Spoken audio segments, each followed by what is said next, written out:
ಎಲ್ರಿಗೂ ನಮಸ್ಕಾರ. ಗೀತಾ ಕಥಾ ಸಮಯ ಯೂಟ್ಯೂಬ್ ಚಾನಲ್ಗೆ ನಿಮಗೆಲ್ರಿಗೂ ಸ್ವಾಗತ.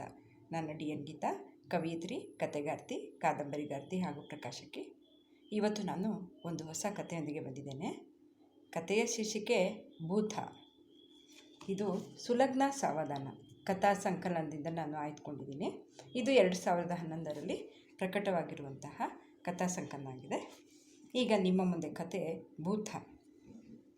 ಅವಳು ಬಹಳ ಹೊತ್ತಿನಿಂದ ತನ್ನನ್ನೇ ಹಿಂಬಾಲಿಸಿ ಬರುತ್ತಿದ್ದಾಳೆ. ಅಮಾವಾಸ್ಯೆಯ ನಡುರಾತ್ರಿ, ನಕ್ಷತ್ರಗಳ ಮಿನುಗುವಿಕೆ ಬಿಟ್ಟರೆ ಮತ್ತೆಲ್ಲ ನೀರವ ಮೌನ.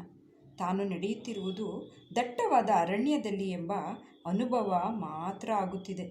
ಕಾಲಿಗೆ ಆಗಾಗ ಚುಚ್ಚುವ ಮುಳ್ಳುಗಳು, ಒತ್ತುವ ಕಲ್ಲುಗಳು, ಬೃಹದಾಕಾರವಾಗಿ ತೋಳುಗಳನ್ನು ಚಾಚಿಕೊಂಡು ನಿಂತಿರುವ ವೃಕ್ಷ ಸಮೂಹ ಆ ಕಗ್ಗತ್ತಲೆಯಲ್ಲಿ ದೈತ್ಯ ರಾಕ್ಷಸರಂತೆ ಭಾಸವಾಗುತ್ತಿದೆ. ಬಹಳಷ್ಟು ಹೊತ್ತು ಹಿಂಬಾಲಿಸುತ್ತಿರುವ ಆಕೆಯಿಂದ ತಪ್ಪಿಸಿಕೊಳ್ಳುತ್ತಾ ಒಂದು ವಿಶಾಲವಾದ ವೃಕ್ಷದ ಕಾಂಡ ಕೊರಗೆ ನಿಂತು ತಾನು ಏದುಸಿರು ಬಿಡುತ್ತಿದ್ದೇನೆ. ಆಗ ಅದೇ ಸಮಯಕ್ಕೆ ಕಣ್ಮುಂದೆ ಬಿಳಿಯ ಸೀರೆಯುಟ್ಟ ಒಂದು ಸ್ತ್ರೀ ಆಕೃತಿ. ಆಕೆಯ ಕಂಗಳು ಫಳಫಳನೆ ಮಿಂಚುತ್ತಿವೆ. ಬಾಯಿಯಿಂದ ಹೊರಟ 2 ಕೋರೆ ಹಲ್ಲುಗಳು ಭಯಾನಕವಾಗಿ ಕಾಣುತ್ತಿವೆ. ಬೆನ್ನ ತುಂಬ ಹರಡಿರುವ ಆಕೆಯ ನೀಳವಾದ ತಲೆಗೂದಲು ಸುಳಿಗಾಳಿಗೆ ಭಯಾನಕವಾದ ಶಬ್ದವನ್ನು ಹೊರಡಿಸುತ್ತಿದೆ. ಆಕೆಯಿಂದ ತಪ್ಪಿಸಿಕೊಳ್ಳುವ ಯತ್ನಗಳೆಲ್ಲ ಮುಗಿದಿವೆ. ಆಕೆ ಪೈಶಾಚಿಕವಾಗಿ ಗಹಗಹಿಸಿ ನಗುತ್ತಾ ತನ್ನ ಸನಿಹಕ್ಕೆ ಬರತೊಡಗಿದ್ದಾಳೆ. ಆಕೆಯ ನೆರಳು ತನ್ನನ್ನು ಆವರಿಸತೊಡಗಿದಂತೆ ಒಂದು ಭಯಾನಕ ವೇದನೆಯಿಂದ ತಾನು ನರಳತೊಡಗುತ್ತೇನೆ. ಕಿಟಾರನೆ ಕಿರುಚುತ್ತಾ ಎದ್ದು ಕುಳಿತಳು ಇಂದಿರಾ. ಅಂದರೆ ತನಗೆ ಬಿದ್ದಿದ್ದು ಕನಸೇ? ಅರ್ಥೈಸಿಕೊಳ್ಳಲು ಅವಳಿಗೆ ಕಷ್ಟವೆನಿಸಿತು. ಪ್ರತಿ ರಾತ್ರಿಯೂ ಇದೇ ಕನಸಿನ ಪುನರಾವರ್ತನೆ. ಭಯದಿಂದ ಗಡಗಡನೆ ನಡುಗಿದ್ಲು. ಅವಳ ಕಿರುಚಾಟವನ್ನು ಕೇಳಿ ತಾನು ಎದ್ದು ಕುಳಿತ ಪದ್ಮನಾಭ ಭಯದಿಂದ ನಡುಗುತ್ತಿರುವ ಹೆಂಡತಿಯನ್ನು ನೋಡಿ ಕನೀಕರವೆನಿಸಿತು. ಅವಳಿಗೆ ಸಾಂತ್ವನ ಹೇಳುತ್ತಾ ಅವಳನ್ನು ತನ್ನೆದೆಗೆ ಒರಗಿಸ್ಕೊಂಡ. ಇಂದಿರಾಳ ಕಿರುಚಾಟಕ್ಕೆ ಮಗ ಹೇಮಂತ್ ಹಾಗೂ ಪದ್ಮನಾಭನ ತಾಯಿ ಸುನಂದಮ್ಮ ಓಡಿ ಬಂದರು. ಪದ್ಮನಾಭ, ಇದೇನಪ್ಪ ನಿನ್ನ ಹೆಂಡತಿ ಅವಸ್ಥೆ? ನಾನು ಅವತ್ತಿಂದ ಹೇಳ್ತಾನೆ ಇದ್ದೀನಿ ಅವಳ ದೊಡ್ಡಮ್ಮನ ಭೂತ ಮೆಟ್ಕೊಂಡಿದೆ ಅಂತ. ನೀವ್ಯಾರು ನನ್ನ ಮಾತನ್ನು ಲೆಕ್ಕಕ್ಕೆ ತಗೊಳ್ಳೋದೇ ಇಲ್ಲ. ಇವತ್ತು ಅಮಾವಾಸ್ಯೆ, ಹಾಗಾಗಿ ಕಿರುಚಾಟ ಜಾಸ್ತಿಯಾಗಿಯೇ ಕೇಳ್ತು. ಅಜ್ಜಿಯ ಮಾತಿಗೆ ಹೇಮಂತನ ಮುಖ ಅಸಹನೆಯಿಂದ ಗಂಟೆಕಿತು. ಅವನು ಎಷ್ಟಾದರೂ ಮನಃಶಾಸ್ತ್ರದ ಸ್ನಾತಕೋತ್ತರ ವಿದ್ಯಾರ್ಥಿ. ಮನಸ್ಸಿಗೂ ಮನುಷ್ಯನ ನಡವಳಿಕೆಗೂ ನೇರ ಸಂಬಂಧವಿದೆ ಎಂದು ಪ್ರತಿಪಾದಿಸುವವನು. ಅವನ ಮುಂದೆ ಭೂತ ಪ್ರೇತ ಎಂದರೆ ಅವನು ಸಹಿಸಲು ಸಾಧ್ಯವೇ? ಅಜ್ಜಿ, ಸ್ವಲ್ಪ ಸುಮ್ಮನಿರ್ತೀಯಾ? ಭೂತನೂ ಇಲ್ಲ, ಪ್ರೇತನೂ ಇಲ್ಲ. ಅಮ್ಮ ದೊಡ್ಡಮ್ಮನ ಯೋಚನೆಯಲ್ಲೇ ಇರೋದ್ರಿಂದ ಹೀಗಾಗಿದೆ ಅಷ್ಟೇ. 2 ದಿನ ಆದರೆ ಎಲ್ಲ ಸರಿ ಹೋಗುತ್ತೆ ಎಂದ. ಪದ್ಮನಾಭನಿಗೆ ಮಗನ ಉತ್ತರ ಪೂರ್ತಿ ಸಮಾಧಾನ ಕೊಡಲಿಲ್ಲ. ಕಳೆದ 1 ತಿಂಗಳಿಂದ ಹೆಂಡತಿ ಅನುಭವಿಸುತ್ತಿರುವ ಹಿಂಸೆಯನ್ನು ಆತನು ನೋಡ್ತಾ ಇದ್ದಾನಲ್ಲ, ಇದಕ್ಕೇನು ಪರಿಹಾರ? ಈಗಲೇ ಇಂದಿರಾಳ ಕಂಗಳ ಸುತ್ತ ಕಪ್ಪು ಉಂಗುರ ಕಾಣಿಸ್ಕೊಂಡಿದೆ. ಮೈ ಕೈ ತುಂಬಿಕೊಂಡಿದ್ದವಳು ದಿನ ಕಳೆದಂತೆ ಕುಶಳಾಗ್ತಾ ಇದ್ದಾಳೆ. ಹಾಗೆಂದು ಅಮ್ಮ ಹೇಳಿದಂತೆ ಹೆಂಡತಿಗೆ ಆಕೆಯ ದೊಡ್ಡಮ್ಮನ ಭೂತ ಕಾಡಿಸುತ್ತಿದೆ ಎಂದು ನಂಬಲು ಆತ ಸಿದ್ಧನಿಲ್ಲ. ಕಾಲೇಜಿನಲ್ಲಿ ವಿಜ್ಞಾನದ ಪ್ರಾಧ್ಯಾಪಕನಾಗಿರುವ ಆತ ಈ ದೆವ್ವ ಭೂತ ಮುಂತಾದವನ್ನು ನಂಬುವುದು ವಾಸ್ತವಕ್ಕೆ ದೂರ. ಈಗೇನು ಮಾಡುವುದು? ಈ ಸಮಸ್ಯೆಯಿಂದ ಹೊರಬರುವುದು ಹೇಗೆ? ಅಪ್ಪನ ಮುಖವನ್ನೇ ನೋಡುತ್ತಿದ್ದ ಹೇಮಂತ ಅಲ್ಲಿರುವ ಭಾವನೆಗಳನ್ನು ಗುರುತಿಸುವ ಫೇಸ್ ರೀಡಿಂಗ್ ಅಲ್ಪ ಸ್ವಲ್ಪ ಬರ್ತಾ ಇದ್ದಿದ್ದರಿಂದ ಅಪ್ಪನ ತೊಳಲಾಟ ಸ್ಪಷ್ಟವಾಗಿತ್ತು. ಬಿಳಿಚಿಕೊಂಡ ಮುಖದಲ್ಲಿ ಅಪ್ಪನನ್ನು ಮಗುವಿನಂತೆ ಅಪ್ಪಿ ಕುಳಿತ ಅಮ್ಮನತ್ತಲು ದೃಷ್ಟಿಸಿದ. ದೊಡ್ಡಮ್ಮ ಸಾಯುವ ತಿಂಗಳ ಹಿಂದೆ ಅಮ್ಮ ಅದೆಷ್ಟು ಲವಲವಿಕೆಯಿಂದಿದ್ಲು. ಗಾರ್ಡನಿಂಗ್ ಮಾಡುತ್ತಾ, ತನಗಿಷ್ಟವಾದ ವೀಣೆ ನುಡಿಸುತ್ತಾ, ತಮಗೆಲ್ಲ ಹಿಡಿಸುವ ಅಡುಗೆ ತಿಂಡಿಗಳನ್ನು ಮಾಡುತ್ತಾ ಖುಷಿಯಾಗಿಯೇ ಇದ್ಲು. ತಿಂಗಳ ಹಿಂದೆ ದೊಡ್ಡಮ್ಮ ಸತ್ತಾಗ ಆಕೆಯ ಕರ್ಮಾಂತರಗಳನ್ನೆಲ್ಲ ಮುಗಿಸಿ ಬಂದವಳು ಹೀಗಾಗುವುದು ಅಂದರೆ? ಅಪ್ಪ, ಯೋಚನೆ ಮಾಡಬೇಡಿ. ನಾವಿನ್ನು ತಡ ಮಾಡುವುದು ಬೇಡ. ದೊಡ್ಡಮ್ಮನ ಸಾವನ್ನು ಅಮ್ಮ ಮನಸ್ಸಿಗೆ ಹಚ್ಕೊಂಡಿದ್ದಾಳೆ. ನನಗೊಬ್ಬ ಮನಃಶಾಸ್ತ್ರಜ್ಞರ ಪರಿಚಯ ಇದೆ, ಡಾಕ್ಟರ್ ತೇಜಸ್ವಿ ಅಂತ. ನಾಳೆನೇ ಅವರನ್ನು ಮನೆಗೆ ಕರ್ಕೊಂಡು ಬರ್ತೀನಿ. ಅಮ್ಮ ಮತ್ತೆ ಮೊದಲಿನಂತಾಗ್ತಾಳೆ, ನೋಡ್ತೀರಿ ಎಂದ ಮಗನ ಮಾತಿಗೆ ಪದ್ಮನಾಭ ಸ್ವಲ್ಪ ಗೆಲುವಾದ. ಇಂದಿರಾಳ ಸಮಸ್ಯೆಗೆ ಒಂದು ಬೆಳಕಿನ ಕಿಂಡಿ ಕಂಡಿತ್ತು. ಅತ್ತೆ ತಂದುಕೊಟ್ಟ ನೀರನ್ನು ಗುಟುಕರಿಸಿದ ಇಂದಿರಾ ತನ್ನ ಕನಸಿನ ಗುಂಗಿನಿಂದ ಹೊರಬಂದಳು. ಸುತ್ತಲೂ ತನ್ನತ್ತ ಗಾಬರಿಯಿಂದ ನೋಡುತ್ತಿರುವ ತನ್ನ ಕುಟುಂಬ ಅವಳಿಗೆ ಕೆಡುಕೆನಿಸಿತು. ಪ್ರತಿದಿನ ಎಲ್ಲರ ನಿದ್ರೆಯನ್ನು ನೆಮ್ಮದಿಯನ್ನು ಕೆಡಿಸುತ್ತಿರುವ ತನ್ನ ಮೇಲೆಯೇ ಕೋಪ ಉಕ್ಕಿತು. ಎಲ್ಲ ಹೋಗಿ ಮಲಗಿ, ನನ್ನಿಂದ ನಿಮಗೆಲ್ಲ ತೊಂದರೆ ಅಂದಷ್ಟೆ. ಅಜ್ಜಿ ಮೊಮ್ಮಗ ತಮ್ಮ ತಮ್ಮ ರೂಮಿನಿಂದ ನಡೆದರು. ಮಲಗುವುದೋ ಬೇಡವೋ ಎಂಬ ಇಬ್ಬಗೆಯ ಯೋಚನೆಯಲ್ಲಿದ್ದ ಗಂಡನನ್ನು ನೋಡಿ ಕನಿಕರವೆನಿಸಿತು. ನೀವು ಮಲಗಿ, ನಾನು ಸ್ವಲ್ಪ ಹೊತ್ತು ಕೂತಿರ್ತೀನಿ ಎಂದಾಗ ಪದ್ಮನಾಭ ಒಪ್ಪಲೇಬೇಕಾಯಿತು. ಸ್ವಲ್ಪ ಹೊತ್ತಿಗೆ ಆತನು ನಿದ್ರೆಗೆ ಶರಣಾದಾಗ ನಿಟ್ಟುಸಿರಿಟ್ಟಳು ಇಂದಿರಾ. ದೊಡ್ಡಮ್ಮ ತನ್ನ ಬದುಕಿಗೆ ತಳುಕು ಹಾಕಿಕೊಂಡಿರುವ ಒಂದು ಆತ್ಮೀಯ ಸಂಬಂಧ ಅಲ್ವೇ? ಇಂದಿರಾ 6 ವರ್ಷದ ಹುಡುಗಿಯಾಗಿದ್ದಾಗ ಕಾಮಾಲೆ ಬಂದು ಅಮ್ಮ ಸತ್ತಿದ್ಲು. ಅಮ್ಮನ ಹೆಣದ ಮುಂದೆ ಪರದೇಶಿಯಂತೆ ಅಳುವಾಗ ಇದೇ ದೊಡ್ಡಮ್ಮ ತನ್ನನ್ನು ಬಾಚಿ ತಪ್ಕೊಂಡಿದ್ಲು. ಸಿರಿವಂತರ ಮನೆಗೆ ಮದುವೆಯಾಗಿ ಸೇರಿದ್ರೂ ಹಣದ ಅಹಂಕಾರ ದೊಡ್ಡಮ್ಮನಿಗೆ ಬಂದಿರಲೇ ಇಲ್ಲ. ಅಮ್ಮ ಸತ್ತ ವರ್ಷದೊಳಗೆ ಅಪ್ಪ ಮರು ಮದುವೆಯಾಗಿ ತನಗೆ ಮಲತಾಯಿಯನ್ನು ತಂದಿದ್ರು. ಎಂದೂ ಆಕೆ ತನ್ನ ತಾಯಿಯಾಗಲೇ ಇಲ್ಲ. ವರ್ಷದೊಳಗೆ ಮಗ ಹುಟ್ಟಿದ ಮೇಲಂತೂ ಅಪ್ಪನ್ನು ತನ್ನನ್ನು ಕಡೆಗಣಿಸಿದ್ರು. ನಿಜ, ಯಾರೂ ತನ್ನನ್ನು ಬೈಲಿಲ್ಲ, ಹೊಡಿಲಿಲ್ಲ. ಆದರೆ ತಮ್ಮನಿಗೆ ಸಿಗುವ ಪ್ರೀತಿಯ ಆಧಾರದಲ್ಲಿ ತನಗೆ ಒಂದಂಶವೂ ಸಿಗಲಿಲ್ಲ. ಆಗೆಲ್ಲ ದೊಡ್ಡಮ್ಮ ರಜೆ ಬಂತೆಂದರೆ ತನ್ನನ್ನು ಮನೆಗೆ ಕರೆದೊಯ್ತಾ ಇದ್ಲು. ಎಣ್ಣೆ ನೀರು ಕಾಣದ ತಲೆಗೆ ಅಭ್ಯಂಜನ ಮಾಡಿಸಿ ಹೊಸ ಬಟ್ಟೆ ತೊಡಿಸಿ ಖುಷಿ ಪಡ್ತಾ ಇದ್ಲು. ತನಗಿಷ್ಟವಾದ ಅಡುಗೆ ತಿಂಡಿ ಮಾಡಿ ಬಡಿಸ್ತಾ ಇದ್ಲು. ತನಗಿಂತ ದೊಡ್ಡವರಾದ ದೊಡ್ಡಮ್ಮನ 2 ಹೆಣ್ಮಕ್ಳಿಗೆ ತಾನೆಂದರೆ ತಾತ್ಸಾರ. ತನ್ನನ್ನು ಅವಹೇಳನ ಮಾಡುವುದು, ಹೀಯಾಳಿಸುವುದು ಮಾಡಿದಾಗ ದೊಡ್ಡಮ್ಮ ಮಧ್ಯಸ್ಥಿಕೆಗೆ ಬರ್ತಾಯಿದ್ಲು. ತನ್ನ ಬದುಕಿಗೂ ಒಂದು ಅಸ್ತಿತ್ವವಿದೆ ಎಂದು ಅನಿಸಿದ್ದೇ ದೊಡ್ಡಮ್ಮನಿಂದ ಅಲ್ಲವೇ? ತನಗೆ ವಿದ್ಯಾಭ್ಯಾಸ ಕೊಡಿಸಲು ದೊಡ್ಡಮ್ಮ ಮಧ್ಯಸ್ಥಿಕೆಗೆ ಬರಬೇಕಾಯಿತು. ಕಾಲೇಜಿನ ಮೆಟ್ಟಲೇರಿದ 2 ವರ್ಷಕ್ಕೆ ಒಳ್ಳೆಯ ಸಂಬಂಧವೆಂದು ಹೇಳಿ ಮದುವೆಯ ಯೋಚನೆಯನ್ನೇ ಮಾಡದಿದ್ದ ಅಪ್ಪನನ್ನು ಒಪ್ಪಿಸಿ ಪದ್ಮನಾಭನೊಂದಿಗೆ ತನ್ನ ಮದುವೆಯನ್ನು ಮಾಡಿಸಿದ್ಲು. ತಾನು ಗರ್ಭಿಣಿಯಾದಾಗ ಪ್ರೀತಿಯಿಂದ ತಮ್ಮ ಮನೆಗೆ ಕರೆದುಕೊಂಡು ಹೋಗಿ ಸೀಮಂತ ಮಾಡಿ ಬಾಣಂತನವನ್ನು ಮಾಡಿ ಕಳಿಸಿದ್ಲು. ದೊಡ್ಡಪ್ಪನೂ ಅಷ್ಟೇ ದೊಡ್ಡಮ್ಮನಿಗೆ ತಕ್ಕ ಜೋಡಿ. ಆತ್ಮೀಯವಾಗಿ ವ್ಯವಹರಿಸುವ ಅವರನ್ನು ನೋಡುವುದೇ ಒಂದು ವಿಧದ ಸಂತೋಷವಾಗಿತ್ತು. ದೊಡ್ಡಮ್ಮನ ಕೈ ಗುಣ ಇರಬೇಕು. ಪದ್ಮನಾಭನ ಕೈ ಹಿಡಿದ ಮೇಲೆ ಬದುಕಿನಲ್ಲಿ ಮತ್ತೆಂದೂ ಸಂಕಟ ಪಡಲಿಲ್ಲ. ಸ್ವಂತ ಮನೆ, ಒಳ್ಳೆಯ ಕುಟುಂಬ ಎಂದು ಬದುಕು ಸ್ಥಿರವಾಗಿದೆ. ಆದರೆ ದೊಡ್ಡಮ್ಮ ಸಾಯುವ 1-2 ವರ್ಷಗಳ ಹಿಂದೆ ಮಾನಸಿಕವಾಗಿ ನರಳಿದ್ದಂತೂ ಹೌದು. ಬರ್ತಾ ಬರ್ತಾ ಎಲ್ಲರೂ ಸ್ವಾರ್ಥಿಗಳಾಗ್ತಿದ್ದಾರೆ ಕಣೇಂದ್ರ. ನೋಡೋ, ಹೆಣ್ಮಕ್ಳಿಗೆ ನಮ್ಮ ಹಣ ಆಸ್ತಿ ಬೇಕು, ಆದರೆ ಆತ್ಮೀಯತೆ ಬೇಡ ನೋಡು ಎನ್ನುತ್ತಿದ್ದಳಲ್ಲ. ದೊಡ್ಡಪ್ಪ ತೀರಿ ಹೋದ ಮೇಲಂತೂ ಮತ್ತೂ ಒಂಟಿಯಾದ್ಲು. ಮಕ್ಕಳ ಮನೆಗೆ ಹೋಗಲು ಇಷ್ಟಪಡಲಿಲ್ಲ. ಇಂದಿರಾಳೆ ಆಗಾಗ ದೊಡ್ಡಮ್ಮನ ಮನೆಗೆ ಹೋಗಿ 1-2 ದಿನವಿದ್ದು ಬರುತ್ತಿದ್ದುದು ಇದೆ. ಆಗೆಲ್ಲ ದೊಡ್ಡಮ್ಮ ಅತ್ತೆ ಬಿಡ್ತಾ ಇದ್ಲು. ಇಂದಿರಾ, ನಾನು ನಿನಗೆ ಪ್ರೀತಿಯನ್ನು ಮಾತ್ರ ಕೊಟ್ಟೆ, ಅದನ್ನು ಈ ರೀತಿ ಹಿಂತಿರುಗಿಸ್ತಿದೀಯಾ ಅಂತ ಇದ್ಲು. ಆಕೆ ಸಾಯುವ ದಿನವೂ ತಾನು ಪಕ್ಕದಲ್ಲೇ ಇದ್ದೀನಲ್ಲ. ಮಕ್ಕಳು ಅವಳನ್ನು ದೂರ ಮಾಡಿದ ಕೊರಗು ಕೊನೆಯವರೆಗೂ ಅವಳನ್ನು ಬಾಧಿಸ್ತಾ ಇತ್ತು. ಆಕೆ ಸತ್ತ ಮೇಲೆ ಮಕ್ಕಳು ಆಸ್ತಿಯನ್ನು ಹಂಚಿಕೊಳ್ಳುವ ಬಗ್ಗೆ ತಗಾದೆ ತೆಗೆದದ್ದು ಜಿಗುಪ್ಸೆಯನ್ನಂತೂ ತನಗೆ ತಂದಿತ್ತು.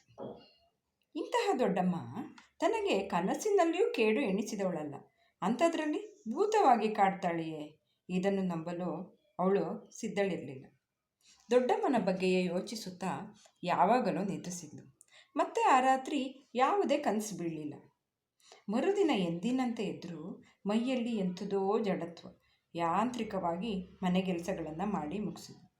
ಸಂಜೆಗೆ ಹೇಮಂತ ತನ್ನ ಮಾತಿನಂತೆ ಪ್ರಸಿದ್ಧ ಮನಃಶಾಸ್ತ್ರಜ್ಞ ಡಾಕ್ಟರ್ ತೇಜಸ್ವಿಯನ್ನು ಮನೆಗೆ ಕರೆತಂದ. ಟೈಟ್ ಪ್ಯಾಂಟು, ದೊಗಲೆ ಶರ್ಟು, ಕಂಗಳನ್ನು ಅಲಂಕರಿಸಿದ ದಪ್ಪ ಕನ್ನಡಕ, ಒಳಗೆ ತೀಕ್ಷ್ಣ ದೃಷ್ಟಿ ಬೀರುವ ಚುರುಕು ಕಂಗಳು. 50-55ರ ವಯಸ್ಸಿರ್ಬೋದು. ಹೇಮಂತ ಆತನಿಗೆ ಅವಳನ್ನು ಪರಿಚಯಿಸಿದಾಗ ಕೈ ಮುಗಿದಳು. ಒಂದೆಡೆ ಆರಾಮಾಗಿ ಕುಳಿತು ಆತ ಇಂದಿರಾಳನ್ನು ಪ್ರಶ್ನಿಸತೊಡಗಿದ್ದ. ತನಗೆ ತಿಳಿದ ಹಾಗೆ ಉತ್ತರಿಸುತ್ತಾ ಹೋದಳು ಇಂದಿರಾ. ಓಕೆ ಮಿಸೆಸ್ ಇಂದಿರಾ, ನಿಮಗೆ ವೀಣೆ ನುಡಿಸುವ ಹವ್ಯಾಸವಿದೆ ಅಂದರೆ ಒಮ್ಮೆ ನಿಮ್ಮ ರೂಮನ್ನು ನೋಡ್ಬೋದಾ? ಆತನ ಕೋರಿಕೆಗೆ ಇಲ್ಲವೆನ್ನಲಾಗದೆ ತನ್ನ ರೂಮಿಗೆ ಆತನನ್ನು ಕರೆದೊದಳು. ಪದ್ಮನಾಭ ಹೇಮಂತರು ಹಿಂಬಾಲಿಸಿದರು. ಸುಸಜ್ಜಿತವಾಗಿ ಜೋಡಿಸಲ್ಪಟ್ಟಿದ್ದ ರೂಮ್. ಒಂದೆಡೆ ವೀಣೆಯನ್ನು ಇರಿಸಲಾಗಿತ್ತು, ಮತ್ತೊಂದೆಡೆ ಪುಸ್ತಕಗಳ ಗಾಜಿನ ಕಪಾಟು. ಓ, ಬುಕ್ಸ್ಗಳನ್ನು ಓದ್ತೀರಾ? ಹೇಳಲೇ ಇಲ್ಲ ಎಂದರು ತೇಜಸ್ವಿ. ಹೌದು ಡಾಕ್ಟರ್, ಆಗಾಗ ಬೇಜಾರಾದಾಗ ಓದ್ತೀನಿ. ಜೊತೆಗೆ ದೊಡ್ಡಮ್ಮ ಸಾಯುವ ಮುಂಚೆ ಒಂದಷ್ಟು ಬುಕ್ಸ್ಗಳನ್ನು ಕೊಟ್ಟರು. ನಿಮ್ಗೆ ಗೊತ್ತಾ ಡಾಕ್ಟರ್, ದೊಡ್ಡಮ್ಮ ದೊಡ್ಡ ಪುಸ್ತಕದ ಹುಳು. ಈ ಶೆಲ್ಫ್ನಲ್ಲಿರೋ ಬುಕ್ಸ್ಗಳನ್ನು ಹೆಚ್ಚಿನವು ಅವಳೇ ಕೊಟ್ಟಿದ್ದು ಎಂದು ಇಂದಿರಾ. ತೇಜಸ್ವಿ ಆಸ್ಥೆಯಿಂದ ಆಕೆಯ ಮಾತು ಕೇಳಿ ಕೆಲವು ಪುಸ್ತಕಗಳನ್ನು ತೆಗೆದು ನೋಡಿದರು. ಮತ್ತೆ ಎಲ್ಲರೂ ಹಾಲಿಗೆ ಬಂದು ಕುಳಿತರು. ಸುನಂದಮ್ಮ ಅತಿಥಿಗೆಂದು ಕಾಫಿ ಆಲೂಗೆಡ್ಡೆ ಬೋಂಡವನ್ನು ಸಿದ್ಧಗೊಳಿಸಿ ಆಗಿತ್ತು. ತೇಜಸ್ವಿಯೊಂದಿಗೆ ಮಾತನಾಡುತ್ತಾ ಸೊಸೆಗೆ ಆಕೆಯ ದೊಡ್ಡಮ್ಮನ ಭೂತ ಮೆಟ್ಟಿದೆ ಎಂದು ಹೇಳಲು ಆಕೆ ಮರೆಯಲಿಲ್ಲ. ಹೇಮಂತ ಅಜ್ಜಿಯನ್ನು ಗದರಿಸುವ ಯತ್ನ ಮಾಡಿದರೂ ಆಕೆ ಅದನ್ನು ಲಕ್ಷಿಸಲಿಲ್ಲ. ನಿಜ ನಿಜ, ನಿಮ್ಮ ಮಾತು ನಿಜ.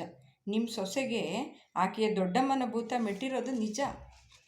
ಪ್ರಸಿದ್ಧ ಮನಃಶಾಸ್ತ್ರಜ್ಞರ ಬಾಯಲ್ಲಿ ಇಂತಹ ಮಾತುಗಳನ್ನು ನಿರೀಕ್ಷಿಸಿರದ ಇಂದಿರಾ ದಂಪತಿಗಳು ಅವಕ್ಕಾದರೆ ಸುನಂದಮ್ಮ ಗೆಲುವಿನ ನಗೆ ನಕ್ಕರು.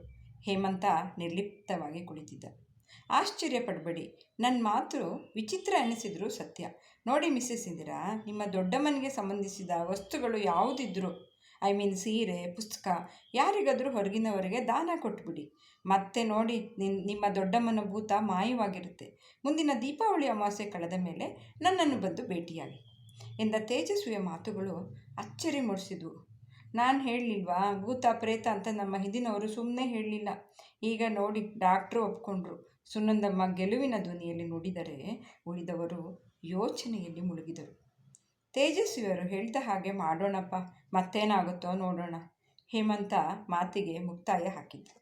ಮರುದಿನವೇ ದೊಡ್ಡಮ್ಮನಿಗೆ ಸಂಬಂಧಿಸಿದ ಪುಸ್ತಕಗಳು ಗ್ರಂಥಾಲಯವೊಂದಕ್ಕೆ ಸೇರಿದ್ದವು. ಅದು ಬಿಟ್ಟರೆ ಆಕೆಯಿಂದ ಮತ್ತೇನನ್ನು ಇಂದಿರಾ ಪಡೆದಿರಲಿಲ್ಲ. ಆಶ್ಚರ್ಯ! ಪುಸ್ತಕಗಳನ್ನು ಕೊಟ್ಟ ದಿನದಿಂದಲೇ ಇಂದಿರಾಳಿಗೆ ಬೀಳುತ್ತಿದ್ದ ಕನಸುಗಳು ಕಡಿಮೆಯಾಗತೊಡಗಿದ್ದವು. 4-6 ದಿನಗಳಿಗೊಮ್ಮೆ ಬೀಳುತ್ತಿದ್ದ ಕನಸುಗಳು ಬರುತ್ತಾ ನಿಂತೇ ಹೋದವು. 1 ತಿಂಗಳಿಂದ ಮೂಲೆಯಲ್ಲಿಟ್ಟಿದ್ದ ತನ್ನ ವೀಣೆಯನ್ನು ಇಂದಿರಾ ಮತ್ತೆ ಹೊರತೆಗೆದಳು. ಅದರಿಂದ ಹೊರಹೊಮ್ಮಿದ ನಾದ ಗ್ರಹಣ ಬಿಟ್ಟಂತೆನಿಸಿತು.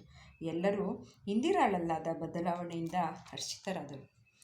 ಡಾಕ್ಟರ್ ತೇಜಸ್ವಿಯವರಂದಂತೆ ದೀಪಾವಳಿ ಅಮಾವಾಸ್ಯೆ ಓಡೋಡಿ ಬಂದಿತ್ತು. ಆ ದಿನ ಮನೆಯವರೆಲ್ಲರೂ ನಿರಾಳ ಮನಸ್ಸಿಂದ ಲಕ್ಷ್ಮೀ ಪೂಜೆ ಮಾಡಿದರು. ಮರುದಿನವೇ ಬಲಿಪಾಡ್ಯಮಿ. ಆ ದಿನ ಸಿಹಿ ಅಡುಗೆ ಮಾಡಿ ಮನೆಯವರಿಗೆ ಬಡಿಸಿದಳು ಇಂದಿರಾ. ಹೇಮಂತ ತಂದಿದ್ದ ವಿಧ ವಿಧವಾದ ಪಟಾಕಿಗಳು, ಹಚ್ಚಿಟ್ಟ ಸಾಲು ದೀಪಗಳು ಆ ರಾತ್ರಿ ಮನೆ ಮುಂದೆ ಬೆಳಕಿನ ಚಿತ್ತಾರವನ್ನೇ ಸೃಷ್ಟಿಸಿದವು. ಹಬ್ಬ ಕಳೆದ ಮರುದಿನವೇ ಡಾಕ್ಟರ್ ತೇಜಸ್ವಿಯವರನ್ನು ದಂಪತಿಗಳು ಹೋಗಿ ಭೇಟಿಯಾದರು. ಇಂದಿರಾ ಮೊದಲಿನಂತಾದ ವಿಷಯ ತಿಳಿದು ಅವರು ಸಂತೋಷಪಟ್ಟರು. ಡಾಕ್ಟರ್, ಪ್ರಸಿದ್ಧ ಮನಃಶಾಸ್ತ್ರಜ್ಞರಾದ ನೀವು ನನ್ನ ದೊಡ್ಡಮ್ಮನ ಭೂತ ನನಗೆ ಮೆಟ್ಟಿಕೊಂಡಿದೆ ಅಂದ್ರಿ. ಜೊತೆಗೆ ದೀಪಾವಳಿ ಅಮಾವಾಸ್ಯೆ ಕಳೆದ ಮೇಲೆ ಬಂದು ಭೇಟಿಯಾಗಬೇಕು ಅಂದ್ರಿ. ಅದೇ ನಮಗೆಲ್ಲ ಅರ್ಥ ಆಗಲಿಲ್ಲ, ನೇರವಾಗಿ ಕೇಳಿದಳು ಇಂದಿರಾ. ಡಾಕ್ಟರ್ ತೇಜಸ್ವಿ ನಸುನಕ್ಕರು. ಮಿಸ್ಸೆಸ್ ಇಂದಿರಾ, ಹೇಳ್ತೀನಿ. ನಿಜವಾಗಿ ಭೂತ ಅಂದರೆ ಏನು ಹೇಳಿ? ಕಳೆದು ಹೋದದ್ದು ಅಂತಲ್ವೇ? ಅಂದರೆ ಅದು ಘಟನೆ ಆಗಿರ್ಬೋದು, ನೆನಪಾಗಿರ್ಬೋದು, ವ್ಯಕ್ತಿ ಆಗಿರ್ಬೋದು. ನಿಮಗೆ ಮೆಟ್ಟಿದ್ದು ಇದೇ ಭೂತವೇ. ನೀವು ನಿಮ್ಮ ದೊಡ್ಡಮ್ಮನನ್ನು ತುಂಬ ಹಚ್ಕೊಂಡಿದ್ರಿ. ಜೊತೆಗೆ ನಿಮ್ಮ ದೊಡ್ಡಮ್ಮ ನಿಮಗೆ ಬಹಳಷ್ಟು ಪುಸ್ತಕಗಳನ್ನು ಕೊಟ್ಟರು. ಅವರ ಮೇಲಿನ ಪ್ರೀತಿಯಿಂದ ಅವರ ವಿಯೋಗವನ್ನು ಮರೆಯಲು ನೀವು ಆ ಪುಸ್ತಕಗಳನ್ನು ಓದತೊಡಗಿದ್ರಿ. ನಿಜ ತಾನೇ? ಹೌದು ಎನ್ನುವಂತೆ ತಲೆಯಾಡಿಸಿದಳು ಇಂದಿರಾ. ಆದರೆ ತನ್ನ ಮಕ್ಕಳಿಂದ ದೂರಾಗಿದ್ದ ನಿಮ್ಮ ದೊಡ್ಡಮ್ಮ ತನ್ನ ನೋವನ್ನು ಮರೆಯಲು ಅಪರಾಧಕ್ಕೆ ಸಂಬಂಧಿಸಿದ ಪುಸ್ತಕಗಳನ್ನು, ಪ್ರೇತಾತ್ಮ, ಅತೀತ ಶಕ್ತಿಗಳಿಗೆ ಸಂಬಂಧಿಸಿದ್ದನ್ನು ಮಾತ್ರವೇ ಓದ್ತಾ ಇದ್ರು. ಇದನ್ನು ನೀವು ಗಮನಿಸಿರಲಿಕ್ಕಿಲ್ಲ. ದಿನವೂ ಓದುತ್ತಾ ನಿಮಗರಿವಿಲ್ಲದಂತೆ ನೀವು ಅದರಲ್ಲೇ ಲೀನವಾದ್ರಿ. ಅಲ್ಲಿ ಓದಿದ ವಿಷಯಗಳು ದೃಶ್ಯ ರೂಪದಲ್ಲಿ ನಿಮ್ಮ ಮೆದುಳಿನಲ್ಲಿ ರೆಕಾರ್ಡ್ ಆಗ್ತಾನೇ ಹೋದವು. ನೀವು ಕಾಣುತ್ತಿದ್ದ ಕನಸಿನ ಅರ್ಥ ಇದೆ. ನಿಮ್ಮ ಮನೆಗೆ ನಾನು ಬಂದಾಗ ಆ ಪುಸ್ತಕಗಳನ್ನು ಗುರುತಿಸಿದೆ. ಅದಕ್ಕೆ ನಿಮ್ಮ ದೊಡ್ಡಮ್ಮನ ನೆನಪಿನ ಭೂತ ನಿಮ್ಮನ್ನು ಮೆಟ್ಟಿದೆ ಅಂತ ಹೇಳಿದೆ. ಆ ಪುಸ್ತಕಗಳನ್ನು ನೀವು ಓದುವುದನ್ನು ನಿಲ್ಲಿಸಿದ ಮೇಲೆ ಸಹಜವಾಗಿ ಆ ತರಹದ ಕನಸುಗಳು ಬೀಳಲಿಲ್ಲ ಎಂದರು. ಆದರೆ ಡಾಕ್ಟರ್, ದೀಪಾವಳಿ ಅಮಾವಾಸ್ಯೆ ಕಳೆದ ಮೇಲೆ ಬರುವಂತ ಹೇಳಿದ್ದು?